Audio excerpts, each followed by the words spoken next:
This show is brought to you by Safety FM.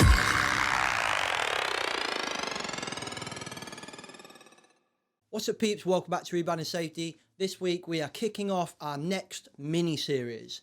Let's jump into the intro. I'll tell you more about it, and we'll tell you the structure of a mini-series now that it's a little bit different in how we structure all our content at Rebranding Safety. Let's jump into the intro. The problem in safety isn't deviation, it's complexity. Health and safety has gone mad.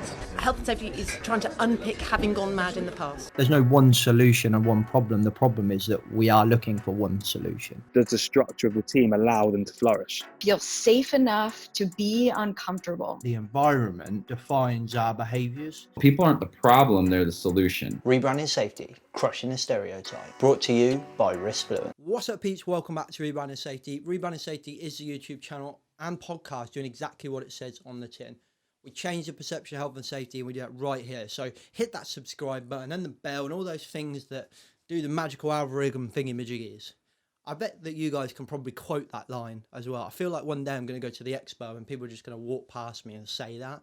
Like, what's up, James? Peter McKinnon wannabe? Yeah. Peter McKinnon of safety. I'll take that.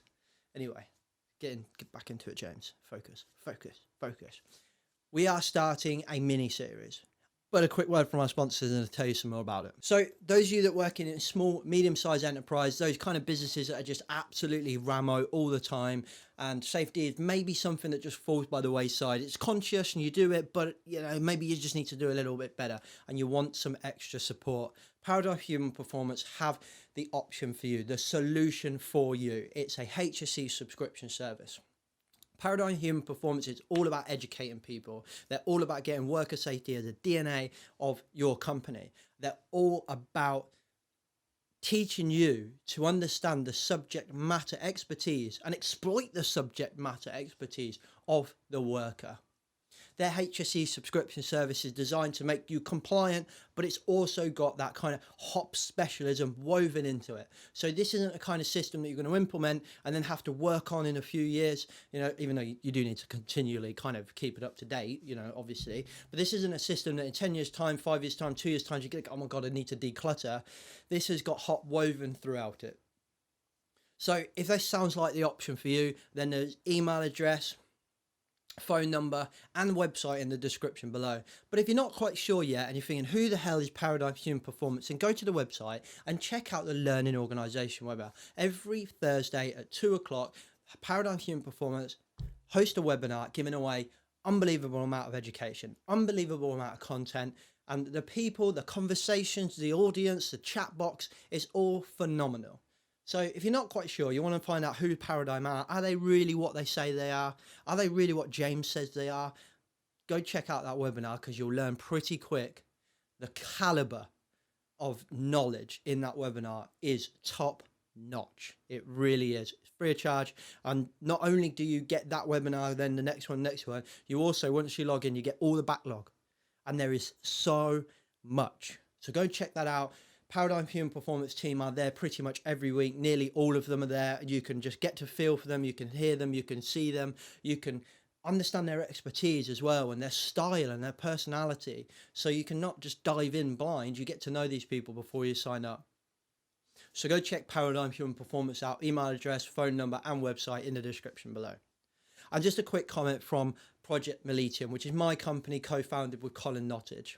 We're the only mastermind community for anyone that manages safety, health, risk, focused on developing you, challenging you, solving your problems and pushing you to be better, ultimately making a better profession, one person at a time. We run weekly community calls where we all help each other solve each other's problems. We talk about our wins as well, which is something that we lack so much in safety. Talking about what went well, understanding the presence of positives within our profession.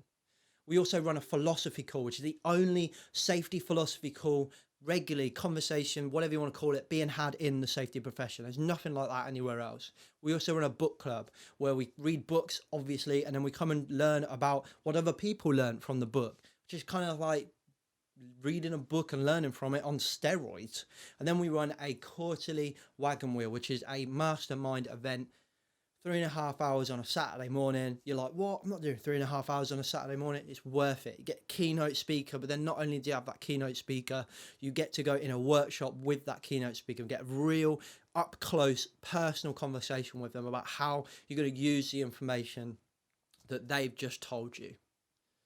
So if this sounds like it's right for you, we are a growing community. It's growing fast. We've only been going 4 months. Go to www.projectmollitiam.com. The website's in the description below. But if you're still not sure and you want to try it free of charge, that's fine. Give me a call, DM me, email me, or Colin Nottage. Either of us will get you in the community and in one of our weekly calls. Free of charge. You can try it out and then see how you go. And if you're still not sure, then just go find some of our members. I'm always sharing stuff, and just connect with some of our members and ask them, what do you think? And trust me, the response you'll get will make you want to join.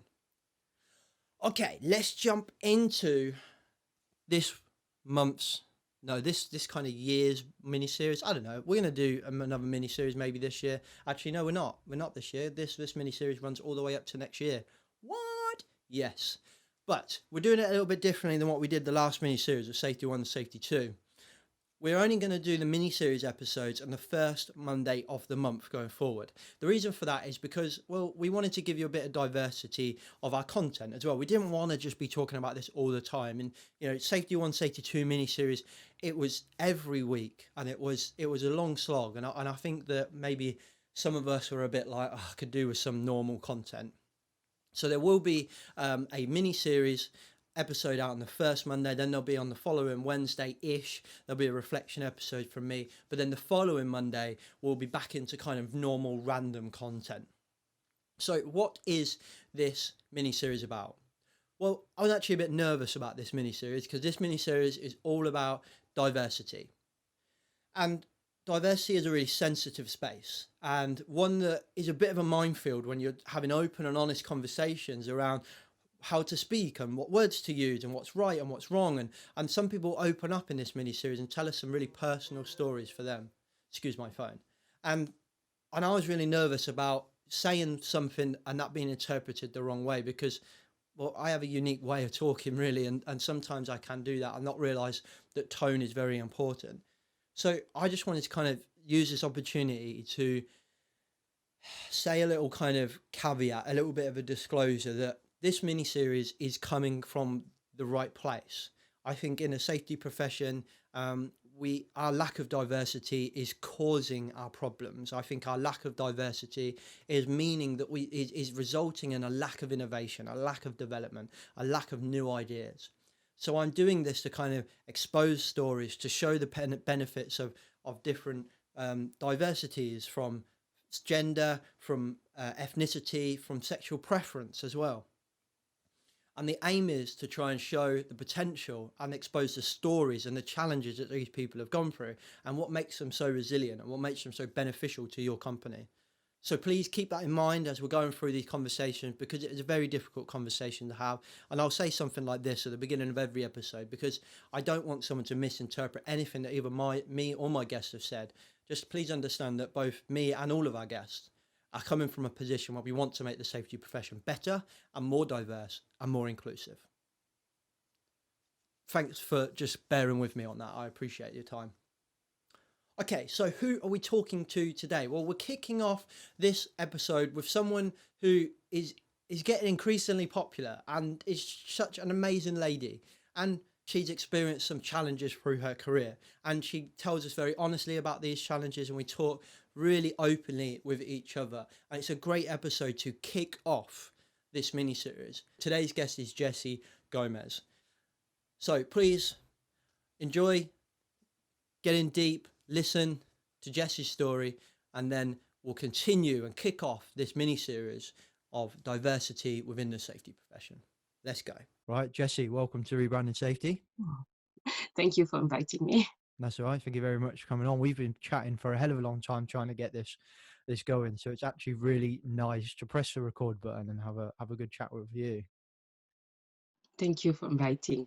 I'm really excited about our chat. They all say that. I wonder whether that's just what people say in general. I'm really excited about this, but actually just something I don't want to get out of the way. why don't you give us a very brief introduction? We're gonna talk quite heavily about you anyway and your journey, but why don't you kind of just give us a brief introduction to yourself, and then we'll probably dive in deep to that introduction. Yeah, so I will say in a nutshell that I've been known for working within the construction industry, and principally for my ambassador role within IOSH. So I arrived in UK about 10 years ago, looking for my first opportunity in UK, looking to improve my language skills, learn about a new culture, a new way of working, and also gain an experience in health and safety in a foreign country, because I was born in France an extended of time ago, and I was looking to gain global and international experience. And for me, the closer to France was to come in UK to be able to perform. And since then, I never left. So I started to work within the construction industry as a construction design manager and health and safety advisor, working from a wide range of industry, from retail to healthcare, to banking, property development lately. So I've really touched down a variety of clients in a consultancy world in health and safety. So this is what I can pretty say about my background. And obviously, I also mentioned about my ambassadorial work and advocacy work to change and shape the future of the health and safety profession, but also the construction industry landscape. So I'm a council member of IOSH.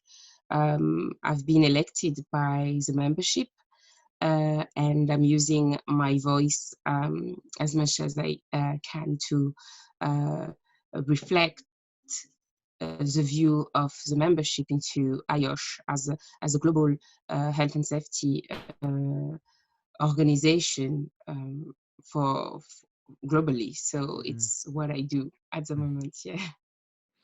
And what we're going to talk quite a lot around kind of like a diversity point of view, and trying to promote that and understand it a little bit better.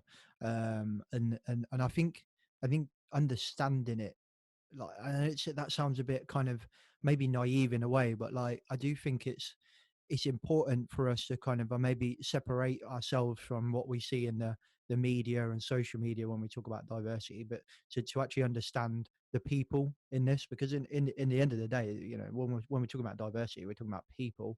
So I think it'd be really interesting to kind of understand you a little bit more, and then you know, as a kind of safety professional, as a woman, and so on and so forth. And but what was that like, coming from you know, France over to the UK, that transition? Were you English speaking when you came over, or how was that shift? Because I mean, for me, I've lived a very sheltered life, you know, born and raised in Northamptonshire in England, and I, not other than going on a holiday, have not really left Northamptonshire. Didn't go to uni or anything like that.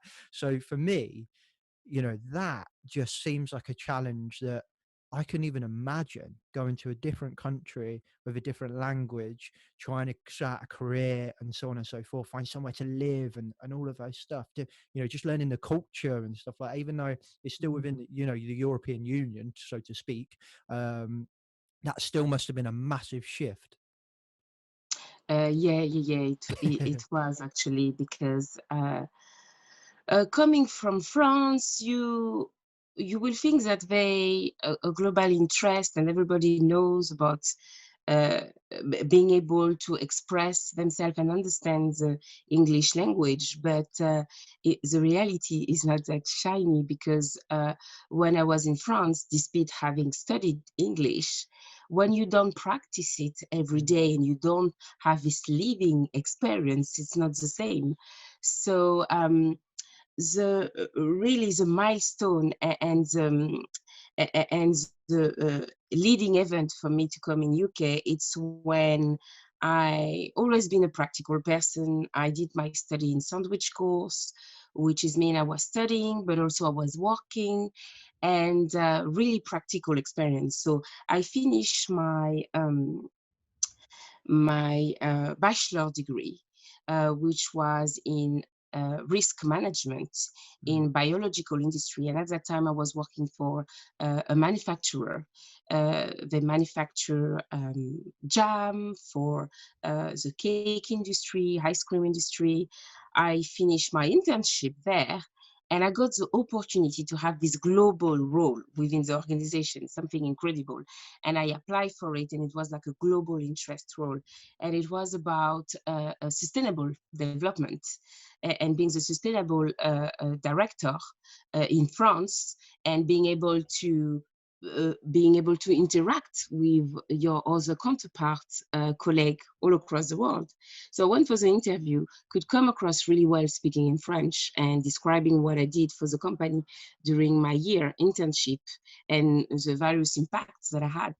But unfortunately, when we had to switch and have to speak in English, I had a complete blank. I wasn't comfortable.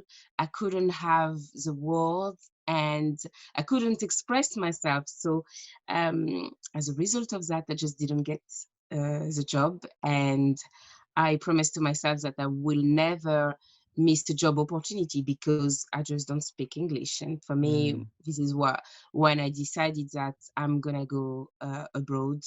And UK was like the easiest way, because 2 hours and 20 minutes from Paris.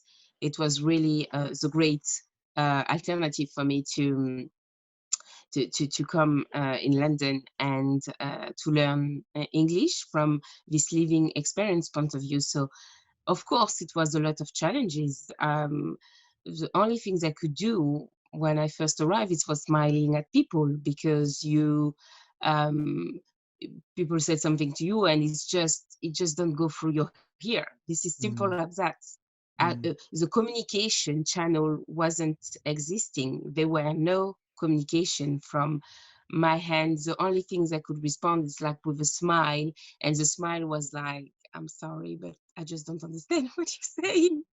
So it took me a year, and within that year, I find a job, and this is because I've been given the opportunity. Someone seen the potential in me and give me the opportunity to start working as a CDM, despite not having a really heavy background in CDM, because in France we have the equivalent of the UK CDM, which is coming from the European regulation, but it wasn't exactly a copy and paste, and not exactly the same. And you have a lot of like cultural changes about, around the legislation background. So I really had to have this notion of understanding what is the context behind CDM in the UK. So I literally learned English and learned CDM on a job. So it was just like one of the most challenging year of all my life, because I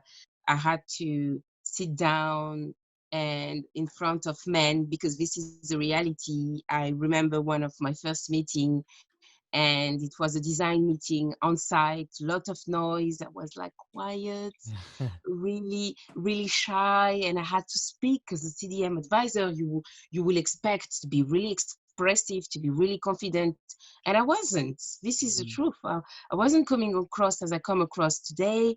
I was really diminishing myself. I was really quiet, and I was speaking really fast. I was speaking English really fast because I was trying to end the sufferance of like having to talk. And I remember this architect saying to me, "Can you please speak up?"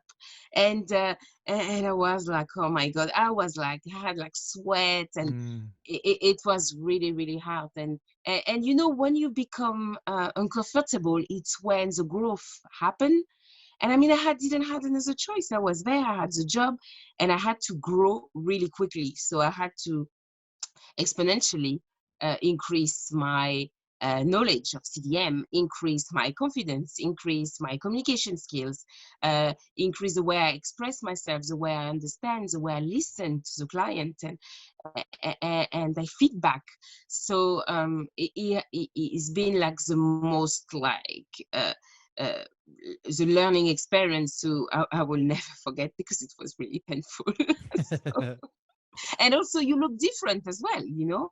CDM advisor, we came from the planning supervision era, and 1994, then 2007 came the second revamp of CDM, and you there, you know, and you're the one who has to be, oh, we're not doing what the planning supervisor used to do. I'm now a CDM advisor, and this is the way I do things. And sometimes you have to interpret the code of practice, because it gives like a lot of freedom. So I had to try to understand how I'm gonna translate this approved code of practice into my project, because at the end of the day, it's nearly like a personal style to deliver the legislation.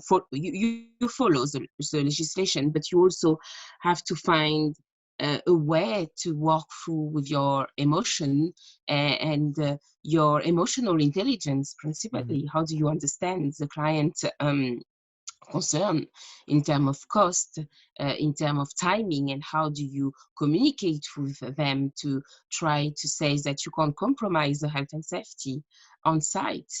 And this is what was really challenging the first time I arrived here. I can relate that you know, when you said about that, having that smile and just going, I have no idea what you just said. I can totally relate to that. Being hard of hearing, I have that a lot. That kind of, and you get to that point, don't you, where, and I'm not saying that it's you know, anywhere near as difficult as not understanding the language. I can relate a little bit, but you do get to that point where you feel really awkward asking pardon or saying sorry, can you repeat yourself, like more than once or twice, and that takes like quite a lot of kind of cojones, really, like some real resilience in your character to be able to just go, I'm really sorry, but I still don't understand what you're saying, because you're worried about offending them as well. Like, and it seems to be, I don't know about you, but from my perception as a kind of I don't know, a disabled person, I suppose. I don't really like to label myself with that, but you know, having a disability, the onus seems to be on the recipient of the communication. Do you know what I mean? Not the communicator.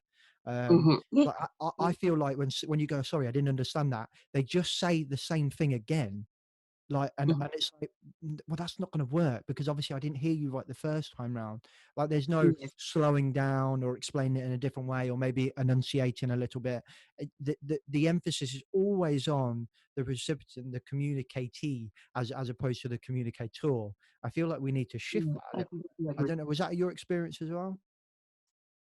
Yeah, I do agree. The effort had to come a lot from me, and as a non-English speaker, as a person who wants to learn, you always have to be really proactive. This is the thing, and I think that the person that you have in front of you, it's more inactive and more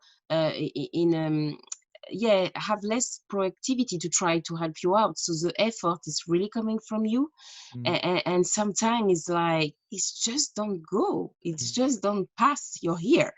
And I remember it's like being deaf, and the first time you start hearing things, and you're like, wow, I can actually understand what the person in front of me is saying. And it take a shift. But I must say, I've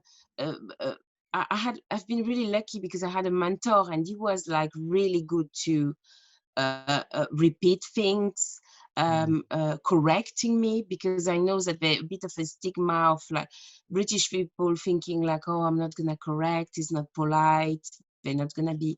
And I think that if from the beginning I had people who were correcting me, a lot of mistakes I will not be doing now. And I'm still making mistakes in English. My English is not perfect, but it's just enough to get by, so it's fine. I can do my job. It's interesting that you mentioned like being proactive. Was that a big driver in like because you've achieved a lot in your career whilst you've been here, you know, your PhD, MBA, you know, published research. Was Oh, I haven't anything published yet. Oh, I hope to sorry, publish one day. sorry, my Yeah, apologies. I hope to publish, and my PhD is ongoing. It's a long process, and yeah, I'm really grateful that I have this opportunity to go through the process, and it's a long process. It's tedious, and you need a lot of concentration to have to go through. So I'm still going through it, yeah, and I hope to come up, you know, the site, yeah. And you've got like, you know, you like you said earlier, you're the IOSH you know, council member. You're really active as well on social media and stuff. Was I'm trying to word this right, like was the fact of like you're from a different country, you know, a different race, the potential language barrier was the driver in getting this stuff? That was it, like I need to have these kind of bits on paper to prove that I am just as good, or was it just the same as everybody else, like I just want to progress in my career, or maybe a bit of both? Or I think that I could have been from any ethnicity. This is like me being human and being passionate, having thirst for learning and knowledge, having thirst to change and challenge the construction industry, to always get better and better, to disrupt the status quo, and to change the landscape of the profession. So um, IOSH, the PhD, all of these are just like tools that will allow me to have like a more purpose career and purposely life. So I think this is how I'm looking at things. It's like, it's not because I'm from another ethnicity that I'm doing what I do. It's more from a human perspective. It's being who I am. It's giving me the strength to go further. But you're probably right. It's my background. It's the fact of my education, my parents pushing me, saying that I will always have to work harder, which was truth, and is demonstrated really true, that sometimes you could be facing the same person and your counterpart, and not being paid the same and not being given the same chance, and yes, but I think it's a good mix of both. Yeah.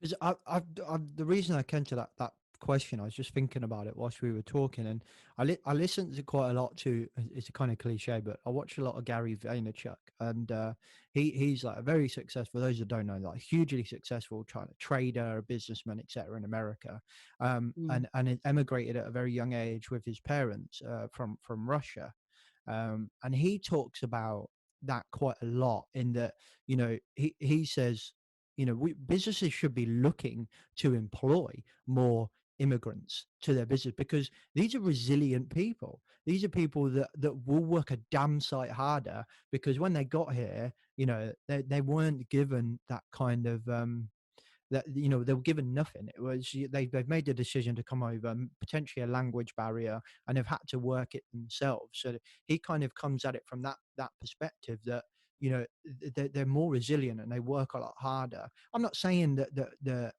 you know, a different, you know, like English people don't work hard. That's not the point. And I think people always get to that point of, well, I work hard as well. That's not my point. My point is that I am very aware, extremely aware, that just because of where I was born, I am privileged. Like that I don't think I can change that fact. It doesn't change the fact that I've still worked really bloody hard to get where I am. No one can take that away from me. But I'm very appreciative of the fact that I would not have wanted to do everything I do now in a country where I don't understand the language, the culture, the people, et cetera, et cetera. That's inevitably going to be more challenging, surely. Yeah, I've been told in my career that I had people who said to me, "You crazy. I would have never went in another country and had to learn a new language and learn a new job. It's hard. I'm not gonna say that my journey has been easy, and it's still hard today. And the more I'm gonna um, advance in my advocacy of like having more diverse workforce in construction, more visibility at top and senior management level, of people who look different. Um, I think for me, I will be keeping standing, and I know that it makes people feel really uncomfortable, and I want to say that it's not about them. The people have to stop feeling uncomfortable about other people journey and fight. This is nothing against someone. This is just me Yeah, well trying said. to have to do my purpose in Mm. life. If I want to have a purpose life, and if it's mean having to speak about my own experience, I think people should be respectful, because I respect other people, I respect other experience, I listen. And when I see someone else fight, I just don't take it as an attack for myself. I'm like, okay, how can we synergize, and how can I help this marginalized group? It could be any group. It doesn't have to be group who look like me. And how can we synergize and work all together to try to change? Because today is this group, but tomorrow it could be another group. And I think the fundamental, it's about human rights. It's not about a certain group in this society. It's really, if we really focus in human and kindness, we will not have to have any talk about oh, this is make me feel uncomfortable because you having this personal fights. I mean, it's not don't take it personally, I want to say. Yeah. Yeah, there is that kind of I don't know whether it's English culture or what, but I've had to challenge myself with that sometimes. That when you kind of, when I say, it could be something simple like, oh God, I feel really knackered today, and it sometimes it feels like the person you're talking to has to kind of justify that they're also feeling very tired. Like, Mm-hmm. do you know what I mean? Like that. It's sometimes people are a bit like that. Like, just because I say, just because you say the challenges that you've had coming over from France, being part of like a BAME community, et cetera, like I don't then have to respond and say, well, Jesse, I'm from a working class background and that was just as hard. Like, Mm-hmm. they're both challenges. They're both challenges. They're challenges in their own right. But your challenge doesn't take anything away from mine, and mine Yeah, doesn't take yeah, anything away from yours. yeah. I think this is a yeah, real issue. It's about being emotionally clever. It's something that I'm going to be Mm, using all the time. Listening to other people and be empathetic and just acknowledge. You don't have to be. You can agree to disagree, and it's fine. But you can't remove any legitimacy to someone else's fight. This mm. is the thing. Yeah. No, Mm. exactly, 100%. And I'd like to bring us kind of bring us to one thing. To all this time, whilst you've moved to a different country, you're learning a different language, you're starting a new career, you're going through qualifications. That is a huge. Any one of those, I think, is a big challenge for any. If I was to look at them, I nearly have a mental breakdown just moving house, and you've Mm. kind of done all that, in a kind of short amount of time. But I had a mental breakdown too, and I think people need to know that we're not people who do all what I do or different things. We're not superhuman. I'm a human, and Mm. at some time you break under the pressure, and I did. Last year, I had my baby girl, and I had my PhD ongoing. I was coming back from maternity leave. I just finished the leadership program. within major construction company, and when you see the lack of emotional intelligence of certain people in front of you, it's when sometimes you break. And I did. I just had a mental breakdown, and today I'm not afraid to have to speak about it, because for months I couldn't speak about it, and just thinking about it, I was crying, talking about it. And now I feel like I'm in another stage of like grieving the fact that I was like really down, and now I'm up. And I think life is this, it's like up and down, and you need to be really secure, put your seatbelt, and being able to jump on a bump when it's happening, and learn. I think this is the most important thing. It's like you don't lose, you always learn. And it's something like always do into my PhD too. It's about what are the lessons, what do we learn, how do we share this lesson. And what I do today is that I'm just sharing the lesson of being a woman in construction, and coming back from maternity leave. And to be honest, the emotional breakdown was a complete reaction to the way and to the reflections that the society and the firm can sometimes reflect it to you, and putting a mirror and said, yeah. So I think it's really crucial. I want to speak about it because I think a lot of as women, we just don't speak about it. We have a baby, we just come back to work. No, this is not what's happening.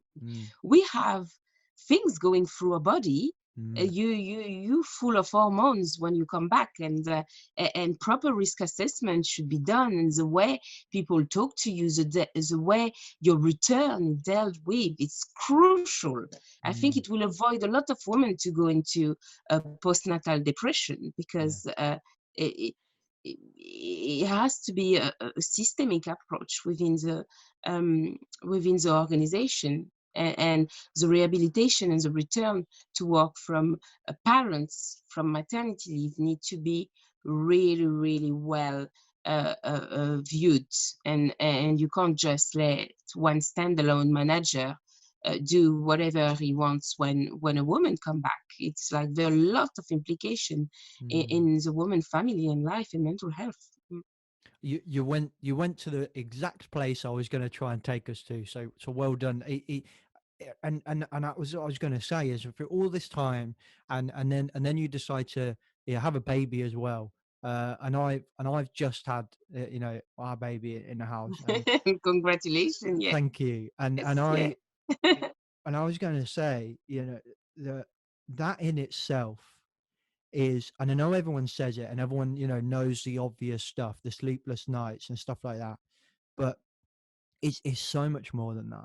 It just seeing the peaks and troughs, like you absolutely nailed it, that my wife has gone through in the short amount of time we've been home.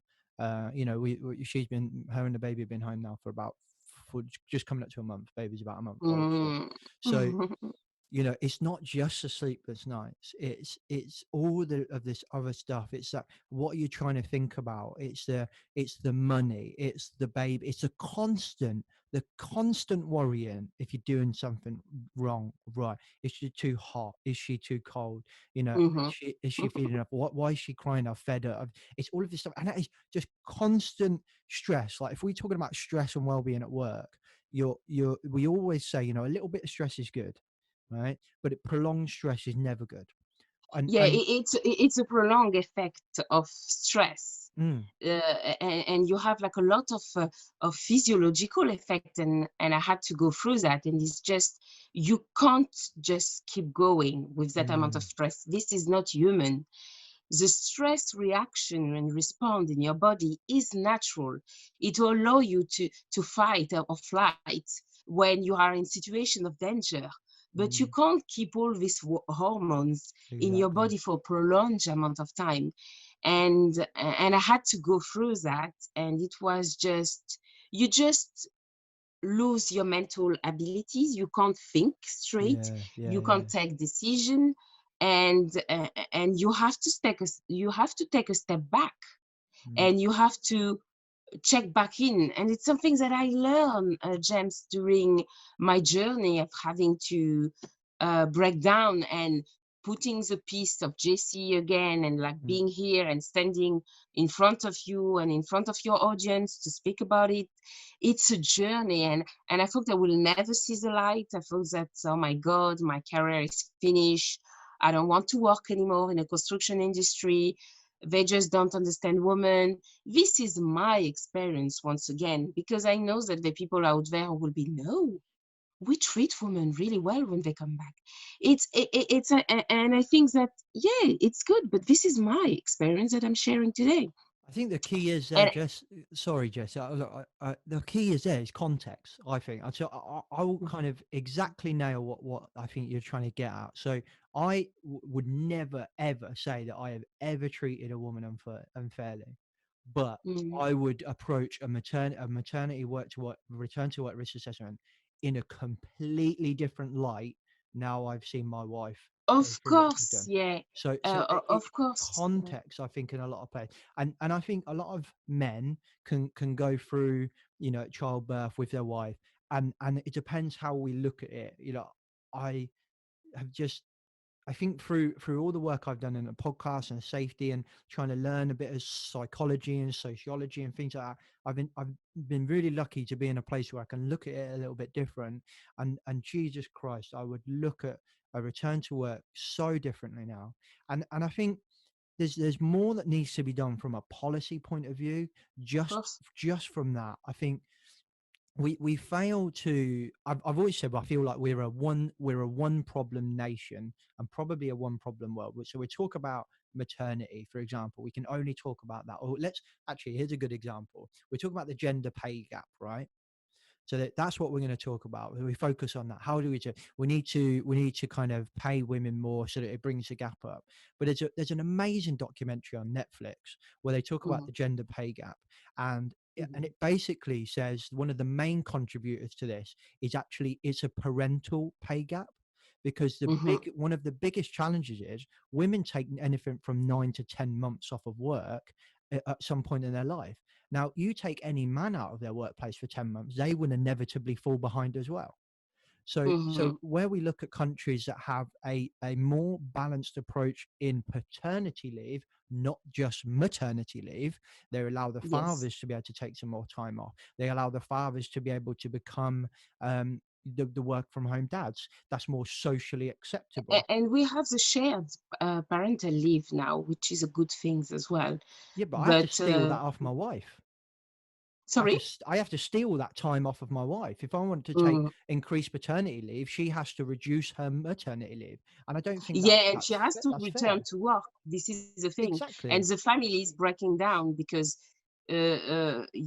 she's returning to work, you stay with the child, but it doesn't ensure that your own career won't be impacted, I think that men who take the choice as well to take parental leave as well have to go through stigma as well. I hear some stories. Yeah. So it's really it's an approach to change, a societal approach, We just so much that we need to look at here, like you're going. We've got. I think we've got problems in the way we approach motherhood and work, the way we approach fatherhood and work, the way we approach race and work, the way we approach sex and sexuality and work, and all of this stuff, and they're all kind of in a way they're out of scope from a business. But I don't think that means that businesses can't do anything.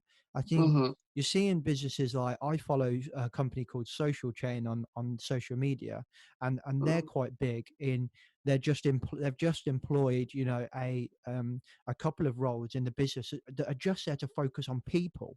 Like, they're not there to do anything else. It's not like I'm an operations manager and I line manage people. Their role is I'm here as like the people care manager or something, which is like, my job is to sit down with Jessy and James and to say, how are you doing, James? And you've just had a baby, haven't you? Yeah, I have. And how are you dealing with that? And frankly, I would turn around and say 2 weeks was nowhere near enough for me, and I hate being back to work. And that chips away at our bodies and our brains and so on and so forth. And I think businesses do a lot more of being a bit more empathetic to each individual's cases. Definitely. I think this is my point here, and I don't want to remove any personal fight for anyone. This is just my experience as a woman, and this is my personal experience that I'm sharing here. So there's no right or wrong answer here. I think everybody like have different experience coming back. So but definitely this has to be driven by policies. It's something that I'm really keen, and there are a lot of work ongoing, and also more proactive construction firm or any workplace really into making sure that the policy are respected as well, because it's not all about having shiny policy sitting on a shelf or on a system of processes, and then individual can then do principally line manager can just escape the real implication that their decision can have. Do you think it's like that kind of shift that we need from a company focusing on being compliant and doing the right thing by what they're told? So, and I think maternity and paternity leave is a really, really good example of that. And I've literally just kind of come to it in my brain now as we're talking. But like, I would always look at this from a safety point of view, but let's look at it from maternity and paternity point of view. Like you're required to provide the lady with 9 months off, and you're required to provide the gentleman with 2 weeks off. Some businesses do a little bit more. I think there's one of the biggest insurance companies in the UK, one of the bigger ones.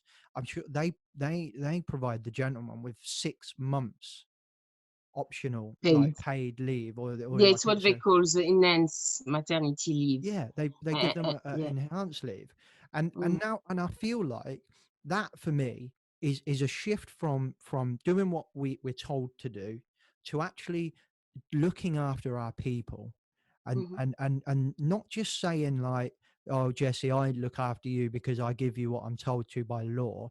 And now when those businesses that do that a little bit more, they're going, Jesse, I look after you because I want you to work for me, and I want you to be well and happy. And if I can do what I can to make you well, happy, comfortable, feel like you're accepted, feel like you fit in, you're part of my culture, I damn well know that you're going to work hard for me because I created the environment in which you can do that. No, it's true, and I think there are like a lot of companies who they are doing a really good job in terms of like providing maternity policies, providing enhanced maternity leave. But I think that from my personal experience, it's what's come up after. It's good to be paid for 6 months, and then you have the government maternity leaves that kick off, and you can make the choice to come back to work or just stay for another 6 months with your baby. And I decided to come back because I really wanted to work. But I think that the return and the rehabilitation, it's something that has to be looked at really carefully, because it's great to leave more time to women, but bear in mind when they're coming back what they are going through, and they sleep deprived, and they full of hormones which make you in certain more emotionally sensitive. So I think this is like something we need more training in workplaces about. Okay, your line manager, you've got a woman coming back from maternity leave, it's her first day back.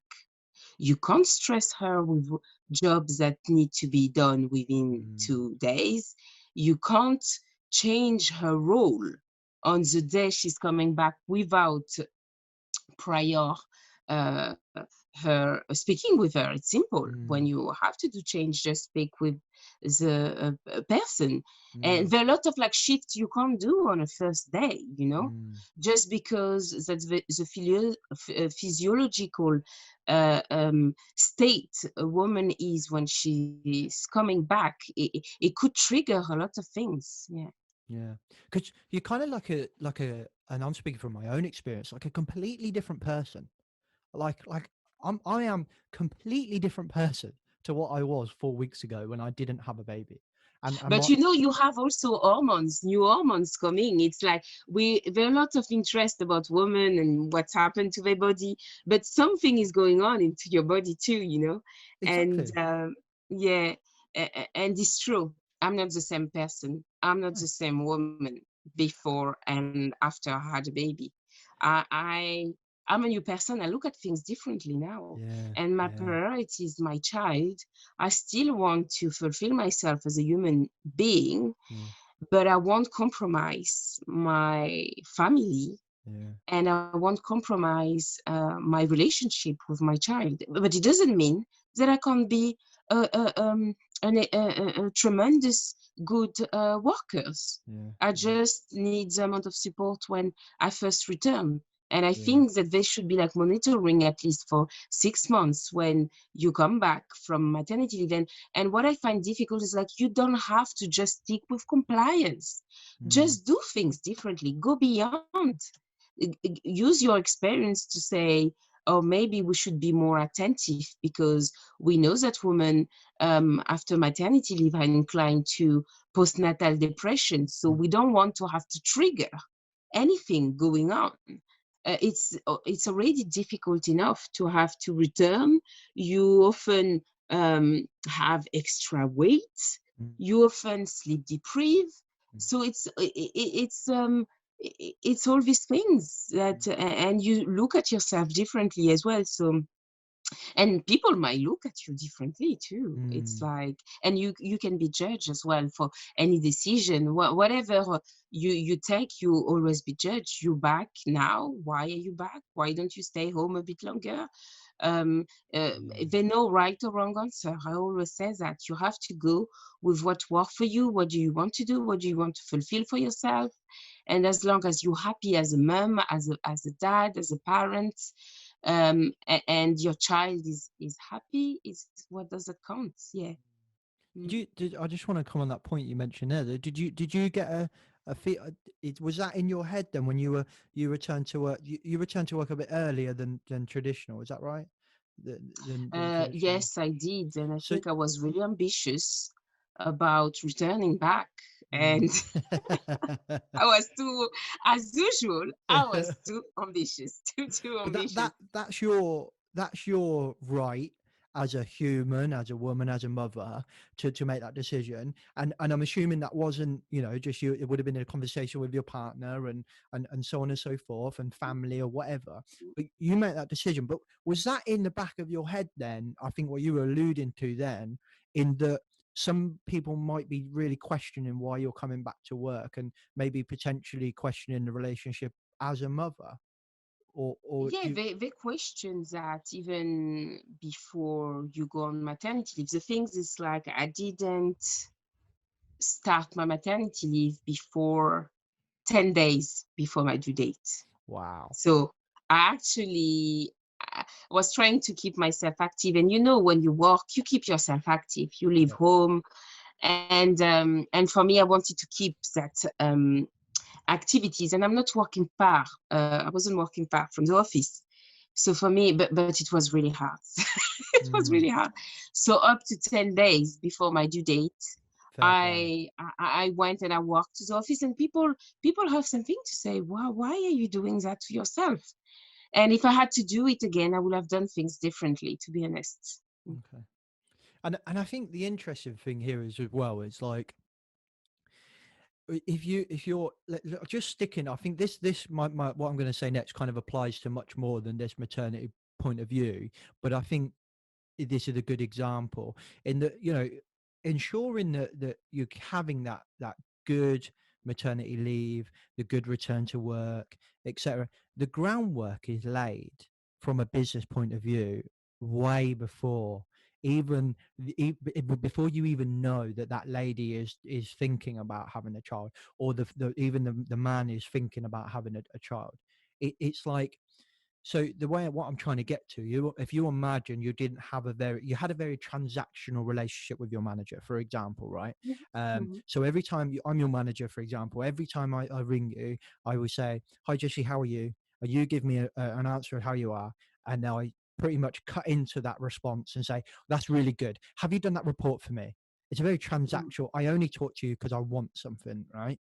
So let's say the company has this really good policy, because I've seen some companies do, of having regular check-ins with you whilst you're on maternity leave, right? Mhm. If I have that that pre kind of defined relationship of a transactional poor quality relationship, every time I check in with you on maternity leave, it means nothing. But it's a good Mhm. idea, but it means nothing.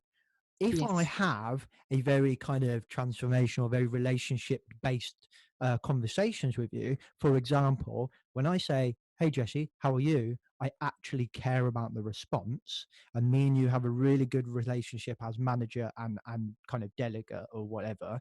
Um, when I do that policy from a business point of view of checking in with you, it Mhm. means so much more, and it actually Mhm. has a powerful effect. So the what we're actually talking about here is not necessarily like a policy in some sense. It's of for that one thing. It's that wider policy of having good managers. Like, I think a great It's example. human skills. It's human Yeah. skills, and I Mm, think it comes back to what you said earlier. It comes back to culture as well, mm, because it's Jesse, how are you?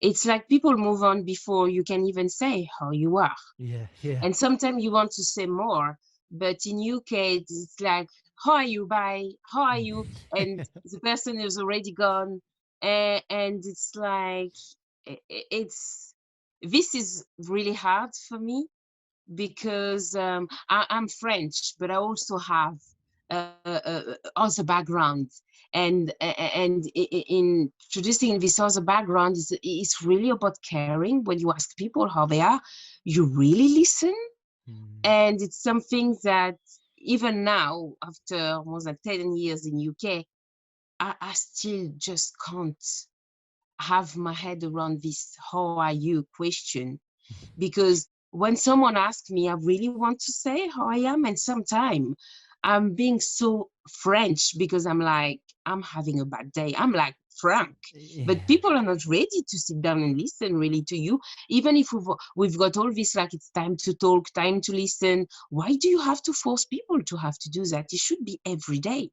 Why once a year you should have a campaign to say it's time to talk, let's have a cup of tea and tell me how you are? No, this is a um, everyday skills, and Mm, it's a soft skills, it's a human skills. So um, yeah, you're right in the sense that sometimes it's like, oh, Jesse, how are you doing? You're in the middle of your maternity leave, and it's like really seems like, okay, I tick my box. mm, I check how is she, and this is bring really a lot of anxiety when you're a woman, because you start to question, hold on one second, I'm pretty sure there must be something going on behind. I might still have my job when I'm going to come back. mm, This is becoming like really strange that I've been asked about, but nothing is said about the job, nothing is said about, and then this is when anxiety, new anxieties, because I didn't know what was anxiety before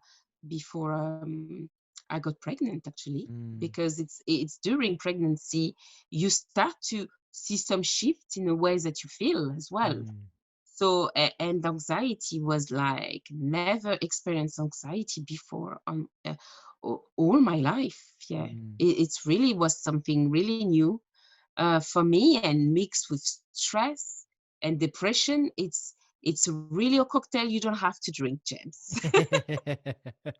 You don't want to drink this cocktail because it's just like it takes time to flush mm. out of your body. No, Yeah. no, I understand that. Yeah, I can empathize with that. And I think what you said there about culture is interesting, because that comes back to what we were talking about when we first started talking. Of that shift when you move over to England, is that simple shift. Is that I get it. Like in England, I understand what the challenge you're getting, because we were trained. I was trained from my parents and my grandma that you don't air your dirty laundry.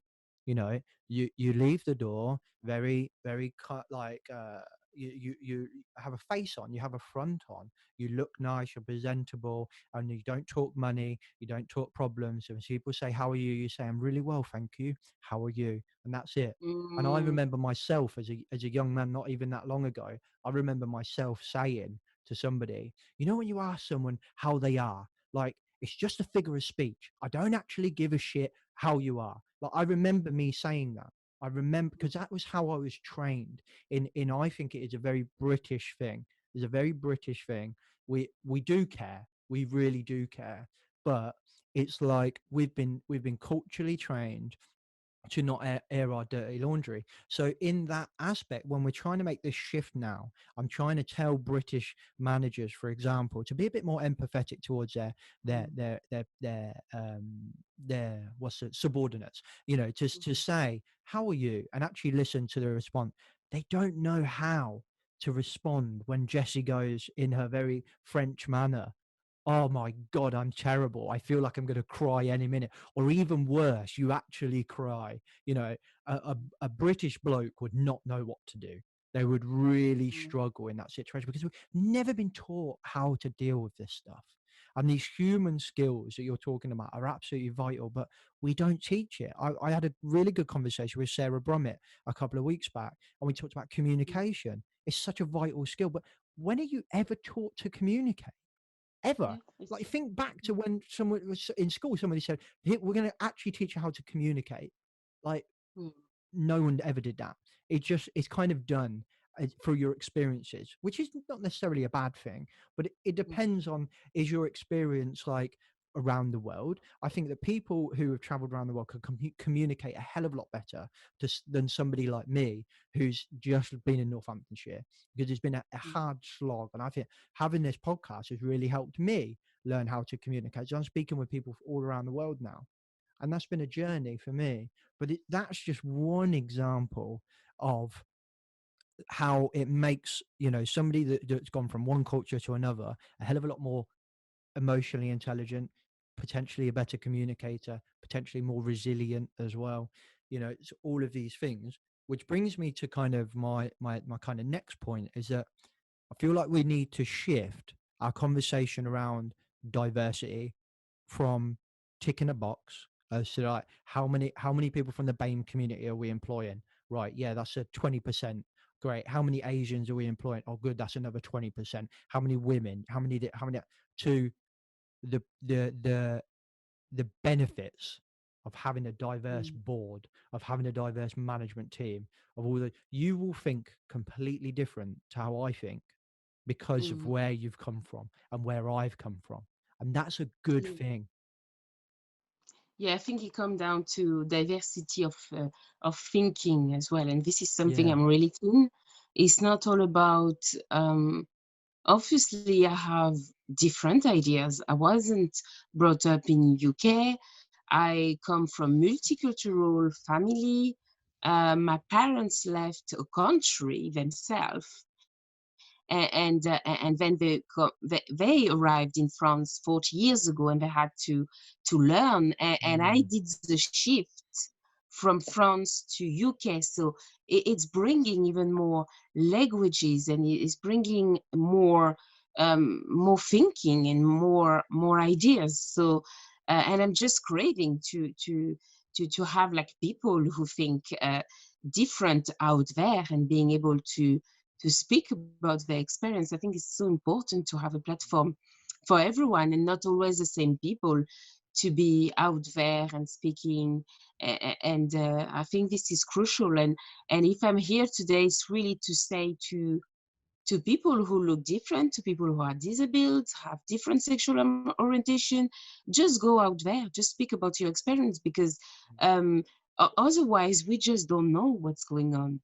And it's really a shame because you don't always have like a camera pointing out of what's disadvantage people are going through every day, and you can't show it to the world. This is not how sometimes things happen. So it's really important to give a platform to people to be able to speak about. And I think that now going forward, there's gonna be a real shift, because people have started to speaking up about it without having a platform. We don't need a platform anymore.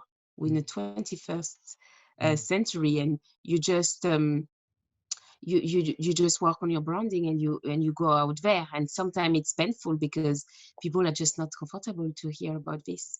And I'm really glad that you provide me with the opportunity, James, today to be able to speak on a daylight, because it's something I was doing, but you know, you always hide yourself behind and like trying to do your own thing and thinking that you're doing something wrong. Don't get me wrong, at the beginning I was like, this is not normal, trying to get people to gather them to try to speak about their experience of working in a firm. What is your experience as a woman who look like me? Can you tell me?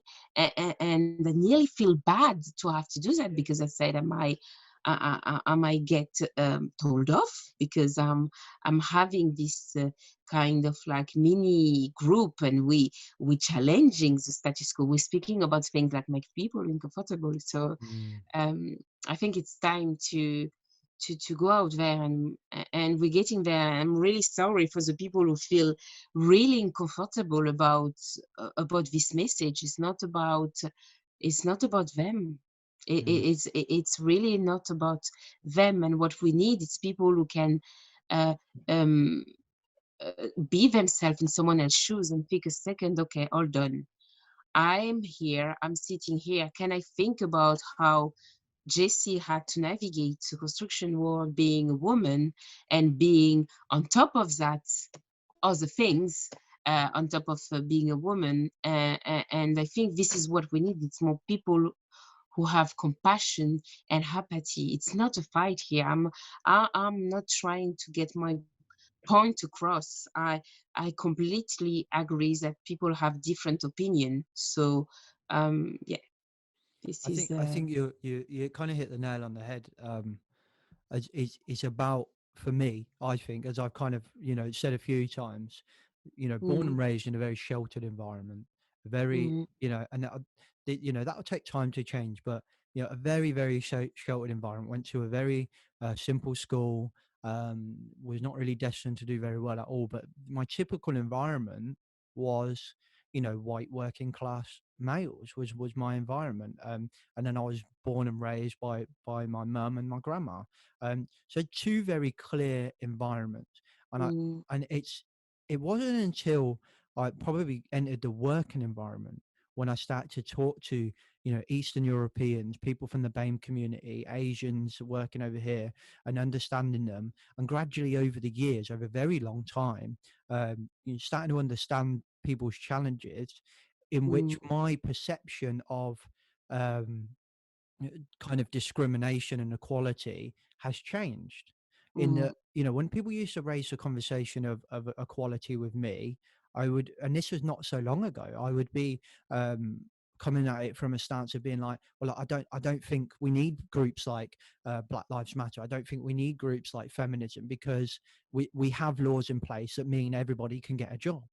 But now I can, because I've seen and had these conversations, and like you've said, people have shared their stories on platforms, and I've spoken to you, I've spoken to Sam Goodman, who we'll hear from in a couple of weeks, and I'm seeing firsthand the challenges they're having right now in the 21st century.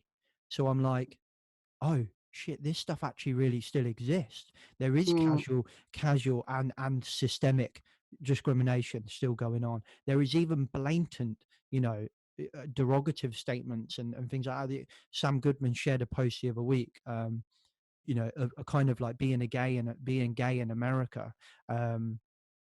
And the comments he received from the book that he's written about his kind of life as a gay man, and being in a gay relationship and having a daughter in that relationship, the comments, Jessy, on this post was embarrassing for me to read. It Yes, was I didn't know what to say. I really didn't. So I decided I would share with him something that's a bit risky from some people's point of view.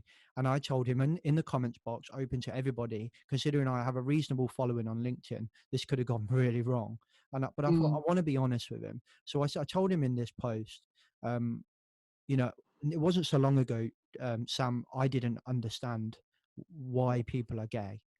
I didn't get it. I was that very stereotypical person that when it was against biology, you shouldn't be gay. And now, frankly, I don't care. Like, Sam, if you want to love somebody and that makes you happy, then I it's nothing to do with me. And frankly, I love the fact, and I've completely shifted, and I love the fact now that he can be with another man if he wants to, and they can adopt a daughter. I think they're adopted. I'm not really sure. And they can have a daughter as well. That's beautiful. But the only way I got to that position was, if I'm brutally honest, was meeting my wife 10 years ago, who has had a very diverse friendship group of different ethnicities, of different religions. She has gay people in her family, and I got exposed to all of these different people and started to see them as a person, and not as this conversation that I see on social media or in the Sun newspaper or on the bloody telly. I'm actually starting to take it on a case by case basis with person and person. So I think you're absolutely right. Is that when people put their stories out on this platform and they just say, look, I'm not here to shout at you and say, this is it. I'm just here to tell you the challenges that I've had. And Yeah, I and want you you to you hear me. open the conversation as well, and you listen, and you allow people to express themselves. I always put things out there, and I let people express themselves, because everybody has a point of view, and it's a respect to have. So nothing wrong with that. Exactly. So I think you're 100% right there. I think the more people that share their stories, it just helps people like James, that was 10, 15 years ago, is a completely different person. And I would have never changed if I didn't hear people's stories, because I never knew it existed. And that's a really naive place to be. And it really, it worries me that I have to communicate that out to people. And it's scary because it makes me feel a bit vulnerable. To somebody taking that the wrong way now and saying, oh, James used to be a racist. And no, I never was. I just didn't understand. Yeah, I think it's coming down to that, and well done on making the shift. This is the thing. We talk a lot about like educating, and people have to go and do their own research and find out, and then have a new opinion. I've seen people around me changing, so it's human. We all evolve every day. Yeah, definitely. I'm conscious I've kept you for a very long time, Jessy, and I'm sure you've got a daughter to deal with and a She came family to behind the enjoy. door. She's like, "What are you doing, mommy?" How old is she now, your daughter? She's 17 months now. Yeah, Oh, wow. yeah, a year So and a half. what's Yeah. that? Up, running around, shouting? Oh Starting. yes, she's Yeah, like full on working, discovering, because it's the age that they want to discover. They're testing you a lot. yeah. You're gonna have a fun time, James. So enjoy now that she doesn't move a lot.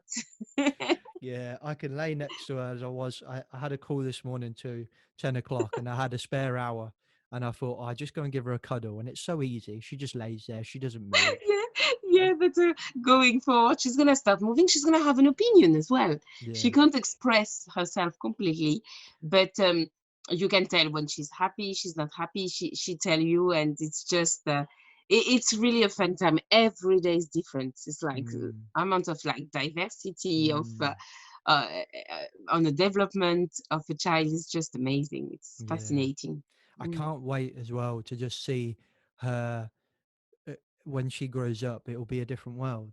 It'll be such a Yeah. different world. And I can't wait to Mm. hear, I can't wait to be taught by her what this new Yeah. world will be like. Because, Yeah, and also she will be inspired by you, by having this platform and allowing people to have to speak about their experience, and she can hopefully go back and see all the video you've done. This is impactful and it's powerful. I think it's really important to leave a legacy, and what I'm doing now, it's because I want to demonstrate to my daughter, to myself as well, that you can challenge the status quo. You don't have to say yes when something happens.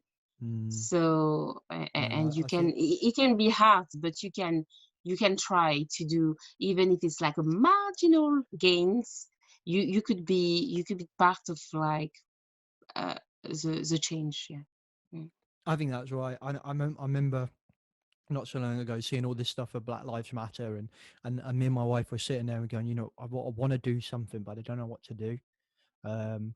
And I knew I had a conversation with you coming up, and that just one little thing that I could do was to be able to, provide a platform for somebody, and that's just for me, that's an achievement in its own right, Mhm. and that's powerful. And that marginal gains piece you said there, I love that. I think if everybody does that little thing, think about that. If everybody in the entire world did one little thing towards sharing a story, towards increasing equality, towards feminism, sexual preferences, whatever, think of how awesome the world would be.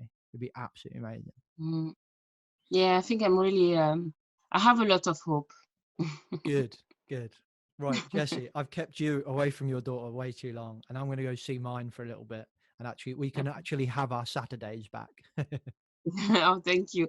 Thank you for your time. Thank you for providing with a platform, and I'm really really grateful for the opportunity. Yeah. Thank you very much. Okay, peeps, hope you enjoyed that. Again, just a final reminder that everything we're talking about in here is coming from a good place. We are trying to make the safety profession better, and I think we can do that through making the safety profession more diverse. The lack of diversity in our profession is frankly shocking. The conversations that we have are very open, honest, and frank, and we recorded them a hell of a long time ago.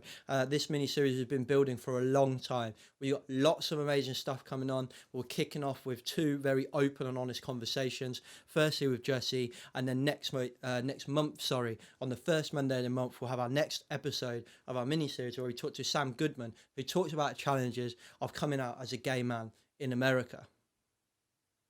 So thanks for listening. Don't forget to check out Parallel Human Performance, and don't forget to check out Project Mollitiam. But otherwise, I'll catch you next week. Safe.